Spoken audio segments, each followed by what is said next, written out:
नमस्कार दोस्तों आज की वीडियो में बहुत डिटेल में जानेंगे। बहुत से फ्रेंड्स का ये कमेंट्स रहता है, डाउट्स रहता है कि सर जो मेरी पेंशन है, पीएफ है, वो मेरी 9 साल 6 महीने से ऊपर होने के बाद वो मेरा मंथली पेंशन में चला जाएगा, तो क्या उस पैसे को मैं निकाल लूँ तो फिर मुझे क्या प्रोसेस करनी होगी, क्या मैं निकाल सकता हूँ? अगर निकाल लेता हूँ तो फिर मुझे कंपनी से क्या सपोर्ट लेनी पड़ेगी, उसके बारे में डिटेल में जानेंगे। दोस्तों होता क्या है, आपको थोड़ा सा मैं हिंट दे देता हूँ।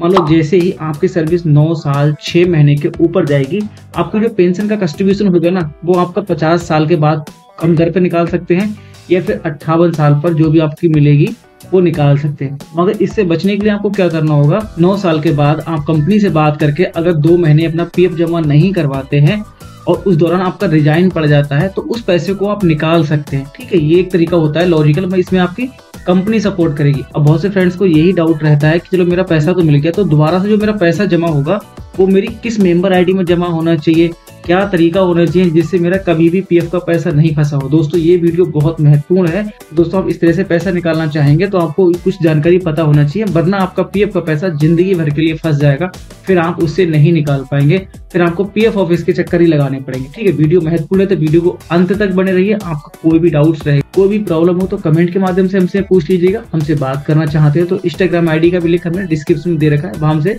फॉलो करके मैसेज कीजिएगा। कोई भी चार्ज नहीं है, सारी सर्विस फ्री है आपके जवाब के लिए। तो ठीक है दोस्तों, वीडियो स्टार्ट करें उससे पहले रिक्वेस्ट और है कि आप चैनल पर पहली बार आए तो हमें सब्सक्राइब कर लीजिए, अगर फेसबुक पेज पर दिख रहे हैं तो हमें फॉलो कर लीजिए।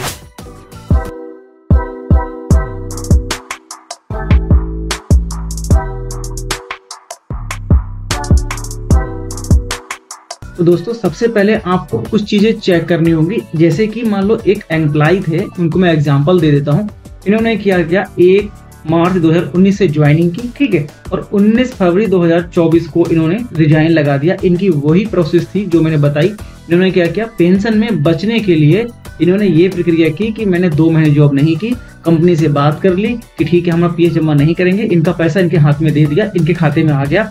अब इनका यहाँ रिजाइन पड़ चुका है, क्योंकि रिजाइन पड़ने के बाद आप फॉर्म 19 और फॉर्म 10C क्लेम कर सकते हैं। ठीक है, यहाँ पे आप देख सकते हैं किस मेंबर आईडी से क्लेम किया था, 760 वाली मेंबर आईडी से क्लेम किया था। ठीक है, और इनका क्लेम भी सेटल्ड हो चुका था।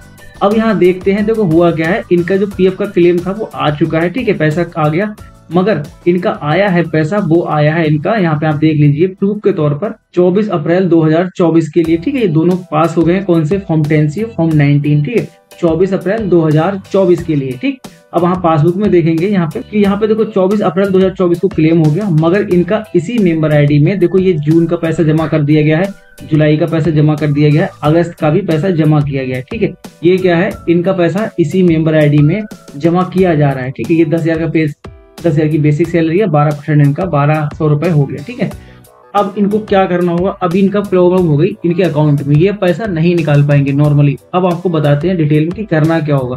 देखो दोस्तों होगा क्या, अब आपको एक प्रूफ और दिखा देते हैं। यहाँ पे जैसे आप मेंबर आईडी में क्लिक करेंगे तो आपकी यहाँ पे ऑप्शन दिखेगा सर्विस हिस्ट्री वाला। तो सर्विस हिस्ट्री में आप देखेंगे तो यहाँ पे देखिए 1/3/2000 को ज्वाइनिंग दिखाई है और 9/2 फरवरी 2024 के लिए रिजाइन दिखा दिया। यही मेंबर आईडी मैंने बताया 706 वाली, और इसी में आपका पैसा कंटिन्यू जमा हो रहा है। तो दोस्तों आपको ध्यान रखना है, अगर आप इस तरह से पैसा निकालते हैं तो आपको अपने एम्प्लॉयर से बात क्या करनी होगी, ये बात करनी होगी कि सर मैं पैसा तो निकाल ले रहा हूँ, मगर आप जब मेरी दोबारा ज्वाइनिंग दिखाएंगे ना, दोबारा रिज्वाइनिंग करेंगे तो आप इस मेंबर आईडी में जमा नहीं करेंगे। ठीक है, इस मेंबर आईडी में अगर जमा होगा तो इस मेंबर आईडी से पहले ही आपका फॉर्म 19 और फॉर्म 10C अप्लाई हो चुका है, दोबारा से पैसा नहीं निकलेगा। अब आपको क्या करवाना होगा, आपको दोबारा से नई मेंबर आईडी जनरेट करवानी होगी। ठीक है, नई मेंबर आईडी जनरेट का मतलब हुआ आपको ज्वाइनिंग दोबारा से दिखानी होगी। जैसे ही आपकी ज्वाइनिंग दोबारा हो जाएगी, उसका जो पैसा होगा उसमें नई मेंबर आईडी के द्वारा आपको उसमें जमा होने लगेगा।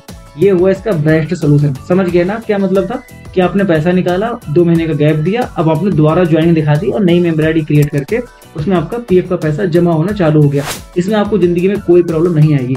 मगर आपकी अगर कंपनी इसी मेंबर आईडी में दोबारा से पैसा जमा करती है तो ये आपका पैसा फंस जाएगा। अब मान लो किसी का पैसा फंस चुका है, अब वो क्या करना होगा, उनको कंपनी से बात करनी होगी कि सर मेरा जो पीएफ का पैसा था वो मेरी नई मेंबर आईडी बना दीजिए, मतलब नई ज्वाइनिंग दिखाइए, और उसमें जो पैसा अब मेरी पुरानी वाली में जमा हो चुका है ना, उसको फॉर्म 3A के द्वारा इसमें ट्रांसफर किया जाएगा। जितना पैसा आपका मान लो 2 महीने, 3 महीने, 1 साल का जमा हो गया पुरानी मेंबर आईडी में, तो उस ओल्ड डेट से लेके अब तक की डेट का जो फॉर्म 3 के द्वारा पैसा ट्रांसफर किया जाएगा। कौन सी? नई मेंबर आईडी में। जो आप नई मेंबर आईडी बनाएंगी, कंपनी बनाएगी नई मेंबर आईडी, मतलब दोबारा से ज्वाइनिंग दिखाएगी, ठीक है। मगर जो आप ये काम कर रहे हैं ना पैसे निकालने का, ये सिर्फ कंपनी की हेल्प से ही होगा। कंपनी के एचआर को पता होना चाहिए, तभी आपको सपोर्ट करेगा।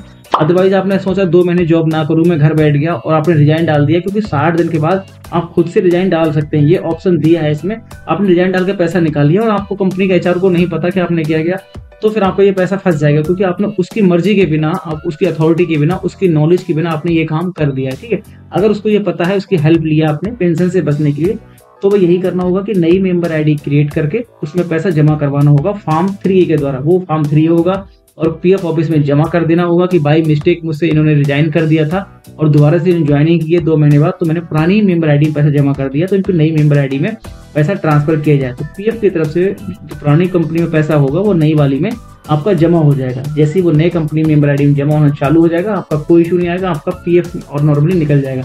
तो दोस्तों इस प्रकार से आप अपना 9 साल से पहले अपने पेंशन से बचने के लिए पैसा निकाल सकते हैं, ठीक है। दोस्तों आपको जानकारी कितनी हेल्पफुल लगी हमें कमेंट के माध्यम से बताइए। अगर आपके मन में अब भी कोई भी कंफ्यूजन रह गया है तो कमेंट में पूछ सकते हैं, और हमसे बात करना चाहते हैं तो इंस्टाग्राम आईडी का भी लिंक हमने डिस्क्रिप्शन में दे रखा है, वहां हमें फॉलो करके मैसेज कीजिए। हम आपकी प्रॉब्लम बारे में डिटेल में बात करेंगे। इस चीज का आपसे 10 पैसे का चार्ज नहीं होगा, सारी सर्विस फ्री है। दोस्तों हम मिलते हैं इस पर और भी इन्फॉर्मेटिव वीडियो के साथ। आपने हमें अब तक सब्सक्राइब ना किया हो तो सब्सक्राइब कर लीजिए। अगर फेसबुक पेज पर देख रहे हैं तो फॉलो कर लीजिए। And take care and bye bye.